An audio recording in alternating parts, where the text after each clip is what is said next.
पढ़ाए हैं। क्या पूरा परिचय दीजिए आप अपना, कहाँ से हैं, क्या नाम है, किस क्लास में पढ़ते हैं? माय नेम इज संगत सिंह। मैं भरतपुर राजस्थान से हूँ। एकमात्र अजय रियासत जिस पे आज तक कोई कब्जा नहीं कर पाया, और मैं 5th क्लास में पढ़ता हूँ SMD स्मार्ट स्कूल में। तो ये कौन थे राजा जी जो आज तक जिस पर कब्जा नहीं कर पाया? महाराजा सूरजमल जी। इन्होंने 80 युद्ध लड़े, 80 के 80 जीते, और 13 बार अंग्रेजों ने हमला करा। वो भी हमारे किले से भाग गए, मतलब वो भी हार गए। मुगलों ने कितनी बार किया, वो भी हार के चले गए। दिल्ली गए महाराजा जवाहर सिंह जी, दिल्ली गए। दिल्ली तो हमारी ऐसे हमारा राज रहा है, हम तो उस पर राज कर करके जीत के छोड़ के आ गए। महाराजा जवाहर सिंह जी दिल्ली गए, दिल्ली जीती, फतेह करके गद्दी पे गए। तो हम जब उस टाइम पे तो जो हमारे राजा महाराजा थे वो पंडितों की मानते थे, तो उन्होंने कहा कि इस गद्दी पे राज मत करिए। इन्होंने क्या क्या जुल्म किए होंगे, तो गद्दी ठुकराई। वहाँ से अष्टधातु के गेट थे, वो उठा के ले आए, अपने किले पे पहले रखे। तो मेवाड़ के थे, तो हमने कहा मेवाड़ वालों को, किलों वाले को हमने मैसेज भेजा कि आपके गेट ले जाओ। तो जब कोई लेने नहीं आया तो हमने अपने गेट पे लगाए। आज तक हमारे किले में लगे हुए हैं, हमारे किले की शान बढ़ा रहे हैं। तो पंडित जी लोग ये सब अंधविश्वास फैलाते थे, ये उनको राज करना चाहिए था।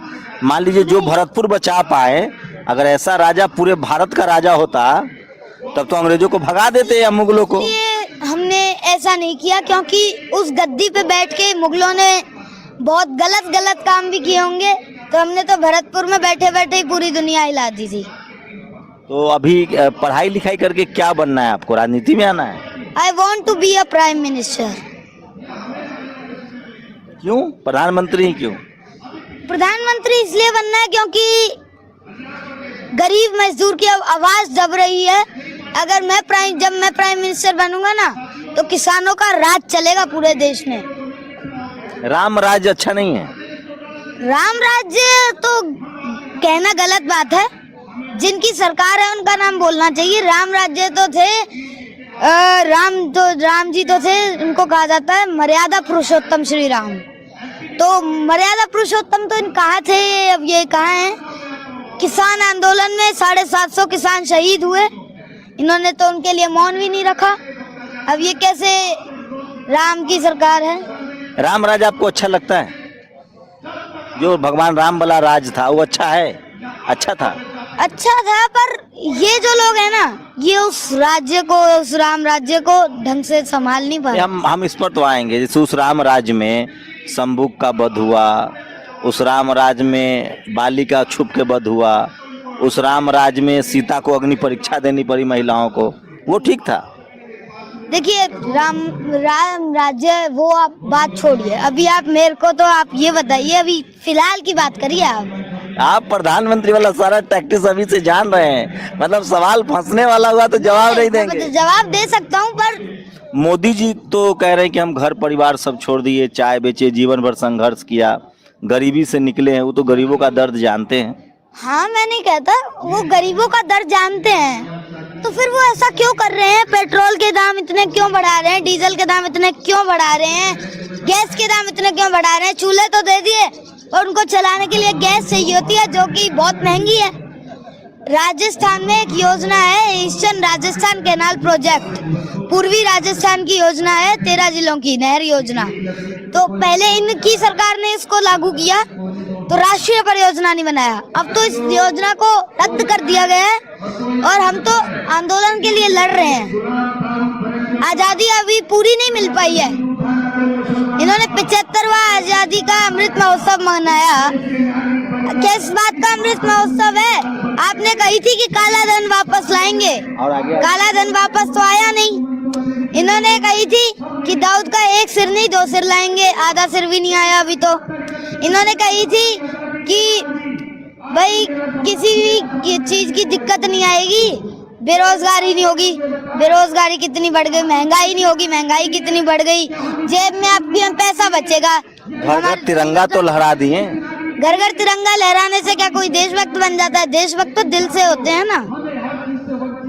ताली थाली बजवा के कोरोना भगवा दी। ताली थाली बजवा के कोरोना भगवा दिया, ये तो बात नहीं है। अब 2 महीने बाद फिर से 2 महीने बाद अगर ताली थाली बजने से कोरोना भागता तो इतनी मौत नहीं होती।